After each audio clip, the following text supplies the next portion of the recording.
ever heard your insurance agent come to you and say, "Sir, I've got a fantastic endowment plan for you. Damn good returns one. Double digit returns one. Guaranteed you can get one. No medical checkup necessary. Savings plan is good for you." Yes, savings plan is good for you. But is it all true? Today, we're going to talk to you about what your insurance agent never told you about endowment plans. Or wouldn't want you to know. There you go. Stay tuned.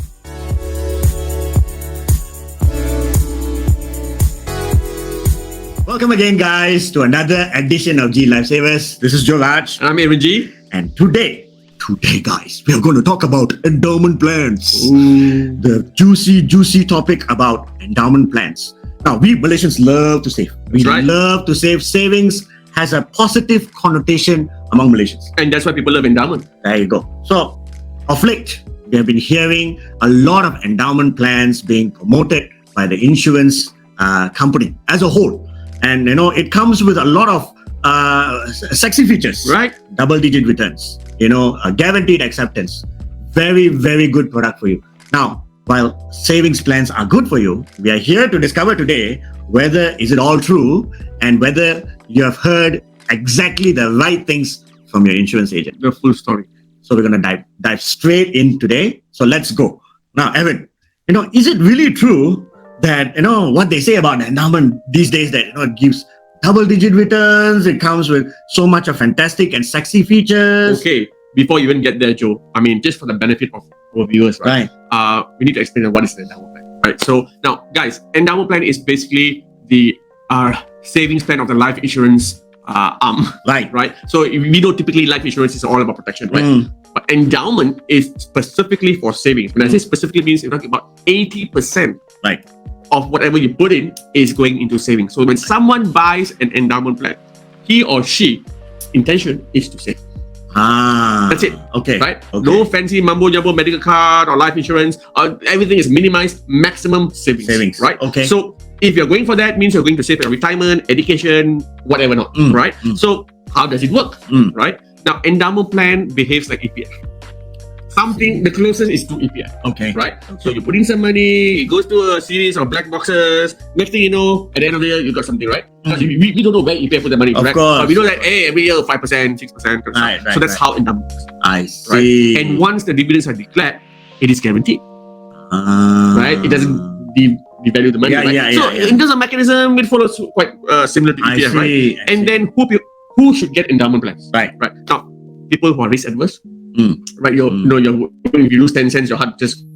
So that kind of people will go for this, right? Or someone who finds it difficult to save money, right? And this is where the word forced savings come into the picture. And this is what agents always say, hey, this is a form of forced savings, right? Why? Because, you find it difficult to save, so you need a mechanism how to save, so they use endowment. Right. I also hear another thing. Oh, this is damn better than your FD lah. Yeah. So that's a bit misleading, right? But that's always the script. Right. That's always the script, right? So now, is it true? Right. And how do you substantiate this kind of claims? So this is what we have a lot of stories, Joe. In fact, we get it most of the time. Like I put X amount and I got only Y amount, which is far more less, right? And some people have been misled, manipulated. The endowment plans are often overestimated, right? So you have these kind of issues. Now, why it happens, folks? Because the features are not explained to you, properly, and it's often in the gray areas. So that is one of the reasons why we are putting effort to come up with these videos. Right. And mind you, it's actually a complicated product, right? It has a lot of, if someone is going to give you, the quotation, right? It's a lot of information to decipher. Like a normal or regular Joe would find it difficult to absorb it. And then they will always ask the agent, how much? Oh, 20%. And we always take them on face value, right? So that's where the problem comes in. I see. When you make a decision based on very little information, you're often met with this kind of situation. Okay. Yeah. So I think the background is already set. Now it's time for us to really dive in and to see how we can bring the light of truth into all these misleading presentations on endowment plans. Right. And just to tell you, Joe, now endowment plans are not bad. Right. It has been in Malaysia for longest time, right? And it has served its purposes for many years. Now, I think just to put the record straight, right? I think where it took a turn is within the past 3 to 4 years, Joe. I see. Right? Okay. Because the past 3-4 years, when COVID happened, it's difficult for most insurance company or agents, right, to sell traditional life insurance products, right, where you need to go for checkup, you need to go for the full underwriting, and that was difficult. So, and of course, Malaysians, we love to save, right? Of course. Yeah, in fact, we have one of the highest savings rate in the world. Really? Exactly, right? Wow. And on top of that, we are risk adverse people. So we love to save somewhere safe. Now, correct. Endowment fits into that. See, okay, Right? okay. So when someone goes and say, hey, buy a life insurance or buy an endowment plan, I can tell you straight away, Malaysians, we know which one they will choose. you know which is more sexy. So during COVID time, it's easier to sell something that is sexy, right? So because it's easier to push and it have accessibility in terms of you don't need to go for checkup and all those things. So it's a pair made in heaven, right? So that's what has happened. And not forgetting that because we were mostly, in the house, right? So we have a lot of excess cash. Of course. Where to put it. Where to put, right? Yeah. So this is where this plan came into picture, fitting right into the profiles of marketing profile. Right. And that's the reason why this has gone, right? So I think the problem is that people were promising, double-digit returns. Yeah, that it's like, wow. You ask me, my jaw dropped. Right. When someone proposed that to me. Double-digit. Yeah. Guaranteed. Wow.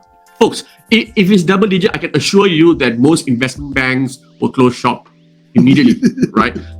Because to get double digit returns, there's a lot of things they need to do, right? So I doubt that an insurance company can give you a double digit returns, right? In fact, even a single digit 5% or 4% is already quite a challenging. Fantastic. It's not, so let alone double digit, right? So I think the purpose of this video, guys, is very simple. Is to give you the alternative view, right, of how do you make sense of all these returns, how the numbers are derived, right? How do you substantiate these figures, right? And where do you get this information from? That's right. That's right. Our duty is not to tell you what to do. Our duty is not to tell you what is right and what is wrong, right? That is solely belonging to you guys, right? Our duty here is to make sure that we empower yourself, right, to understand, decipher, and take action. Correct. For you to make an informed decision. Exactly. You need to get the full picture view of everything. That's right. So on endowment plans, Aaron, I think let's go to the understanding of the mechanism of how endowment plan works. I believe you have some information on how this endowment returns are actually broken up, where there's some few components, as you say. That's right. Yeah. So now there are basically 3 parts to that. There's 3 parts to the return. Now, of course, endowment you buy because you want to save, right? So obviously we need to know how much you can get. What is it for me, right? So there's 3 components, right? First is usually comes with some guaranteed returns, right? And it's usually denoted as a percentage of something, right? Usually it's a percentage of the annual premiums, right? And then you also have, and that's guaranteed. So rain or shine, economy is doing a bad, good or bad, you get it. Yeah, okay. Right? And of course, number 2, you have performance returns. Now, performance returns meaning that whatever money that you put in, the insurance company will take it and invest outside there. Exactly similar with EPF. Exactly, no difference. So endowment plans here is actually very similar mechanism to EPF? Yes, in terms of the performance returns. I see. Right? Okay. So there's, of course, guidelines and all that. Okay. You don't get into that. But they'll assume, if you look at the quotations, that they'll assume if a returns of 5% or returns of 2%, what do you expect? Right? So that's how you see it, right? Now, but mind you, Joe, 5% in EPF and 5% in insurance company is 2 different things. I see. Okay. Right? When you say 5% returns from EPF, is exactly 5%. Yeah. Right? Yeah. But 5% in an endowment plan returns for your performance returns, it's not 5%. It's far less than that. Really? Yeah, but you just that's interesting. We don't have the scope to come. But I'm just giving you the bird's eye view, right? And of course, the last but not least is the maturity returns. Meaning, if you actually hold your endowment policy to the end of term, which we call it maturity, right? You will receive a lump sum of money on top of the first and second kind of returns. See, I right? see. Okay. Yeah, and okay. usually it's always in a percentage of a number, right? So here you go, three types of returns. It's quite a lot, right? So you have guaranteed yearly returns, you have performance based, and you have maturity. See. And all this can be derived from the quotation. I see. Okay, but let's be very honest, Evan. It all sounds really good on paper. 3 different types of returns, right? That's right. One is the word that people like to hear is guaranteed. Exactly. Oh, music to my ear. Of course. Oh, I sure die so I get money lah. Of course. Then of course the performance ones is, I think it's a bit vague. People don't really say this and that, right? Then at the end of the day, it's also maturity. That's another thing that's music to my ears. That's why, Joe, in our next episode, right, we're gonna put all these on paper. Because if we continue saying here and say we can never see it, right? Yeah. So folks, for the benefit of you guys, right, I'm going to do another episode, right, where we're going to sit down and put all this into rest. That is a brilliant idea. Exactly. Brilliant idea. I think that is what we should do, and I'm pretty sure you guys are looking forward to. Guys, if you have any questions, any clarifications, any doubts, please leave us a comment or please direct message us, and we'll be able to clarify all your doubts, all your questions. Before you go, make sure you smash that like button, okay? And like us and subscribe to our channel. Until then, this is Joe Laj. And I'm Aaron G. See you again next week. Take care. God bless. Bye. Bye.